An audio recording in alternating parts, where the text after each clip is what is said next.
Welcome back to the Toffee Blues, your source for all things Everton. My name's Connor Williams, and this is another one of our 24/7 news videos. This time we start with the headline news, and the headline news this evening is that Aston Villa have held positive talks with Everton over signing winger Lewis Dobbin. That's come via The Athletic. It's also reported elsewhere, like the Mail, and it links in with Tim. This lad's name's going to be impossible for people to pronounce. Ira Bonham, I'm going to say, which Fabrizio Romano had also tweeted the breaking news. Everton have completed a deal to sign Tim Ira Bonham for a fee of around £9 million. He'll undergo his medical today after agreeing terms with the midfielder, with the agreement being a this one says 10 million fee from Peter O'Rourke. So yeah, it looks like he's about to be signed. I know people are sort of suspecting that with Lewis Dobbin going the other way, this might be a way to get around PSAR, which, if that's the case, it just shows how flawed the system is that clubs are now having to do this. And if that's the case, I hope he's still a decent player as well. I get doing it to get round the rules, but I don't want us just buying, a load of young lads that aren't going to make it because it still is a little bit of a waste of money, and it's not right for the careers of these players either to be using them like that. Hopefully he's a good player. I've heard decent things about him. Villa fans seem to be like him quite a bit, so we'll have to wait and see on that. Obviously, Lewis Dobbin potentially going the other way, which I think we'll probably get onto further down this video. But yeah, we also had the breaking news that Everton have made an offer to sign Marseille forward Ilman NDIAYE. This has come from Santi JFM and Foot Mercato. We've been after him for a while. I think we were after him when he was at Sheffield United and he went to Marseille, and obviously we're still after him. I'm not too sure why Marseille want to get rid of him. I swear he's not been there very long, but he's definitely a good player if you can, sort of make him happy. He's a really good player. Like I said, I'm not too sure why he's on potentially leaving Marseille, but he seems to be a really wonderful winger that can cause a lot of trouble. So I'm all for it. Listen, we need more players down that wing, don't we? We need more players out wide. We need players with a bit of pace. Yeah.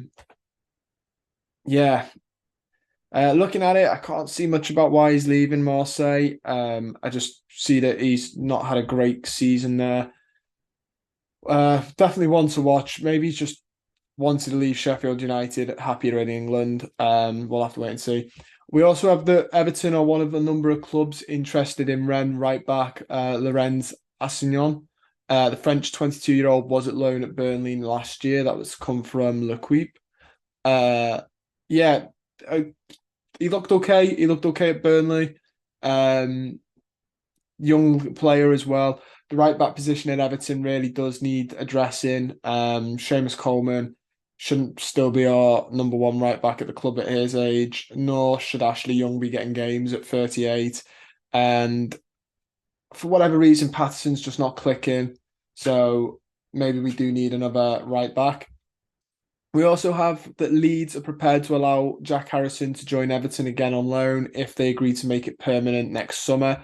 This has come from the Mirror, and more specifically, the Mirror journalist David Anderson. Really, really interesting on what, Jack Harrison, a player, again, we need right wingers, player we know very well. Obviously, Deitch likes him. It would literally be like, it's a player that you wouldn't have to integrate into the squad or worry about how he's going to get on because he's had a year in the squad. And overall, I mean, he had a good end of the season. Is he my favourite winger I've ever seen play football? No, but I think he does the job that is asked of him competently enough. So yeah, We also have that Everton believe that they are one successful deal away from being compliant with the league's profitability and sustainability rules, and would not have to sell Gerard Branthwaite for any less than their target price. That's come by Paul Joyce. On Branthwaite as well, it said that Everton's stance will be strengthened if they manage to sell winger Lewis Dobbin to Aston Villa, which looks good. That also came via Paul Joyce. After that, Sky Sports reported with Domesh Chef that Man United won't be drawn into a running saga for Gerard Branthwaite. They're unlikely to go back in unless they have reassurance that Everton will reduce their price. If United feel there's no room for negotiations, they'll move on. And Everton are also growing increasingly confident of keeping Gerard Branthwaite at the club, as there is an unwillingness from Manchester United to raise their bid. That came via Mark Douglas of the I Paper, which is another interesting one. So a lot of Branthwaite news then on the sort of Branthwaite, thing. Branthwaite is also coming from the I Paper. He is committed to Everton and he's under contract till 2027. He's not indicated to the hierarchy that he wants to leave. So it looks like he's happy to stay. Everton look like they might not need to sell him.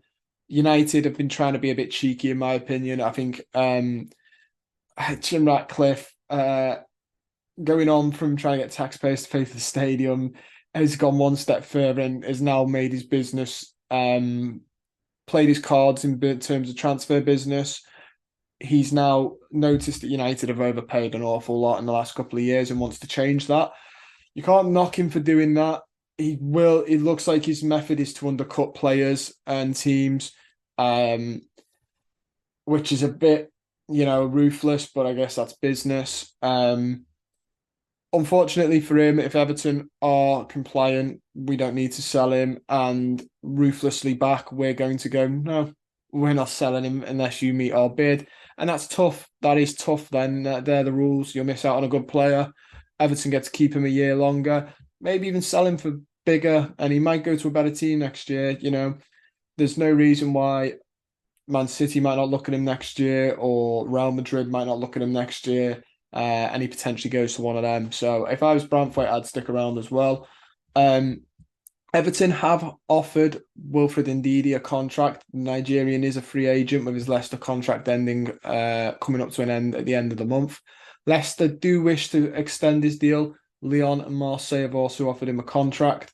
That's come from Santi JFM, who is a journalist for Foot Mercato. I like Wilfred Ndidi. I think he'd be a really great player. Can definitely do the Idrissa Gueye role. Just all round very, very good player. One that I've liked for a while. Hopefully we can get over the line, but there is a lot of competition there. And we have also inquired about signing Calvin Phillips from Man City. That's come from the Mail Sport. Yeah, on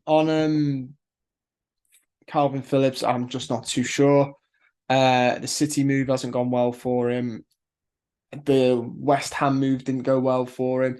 David Moyes and Sean Dyche are similar, in terms of what they demand from players. I don't know about that one. I'd be more inclined to go with Wilfred Ndidi over Calvin Phillips personally. But that's all we've got time for. Don't forget to like the video, subscribe to the channel if you're not already, and comment down below your thoughts. Look forward to reading them. See you soon.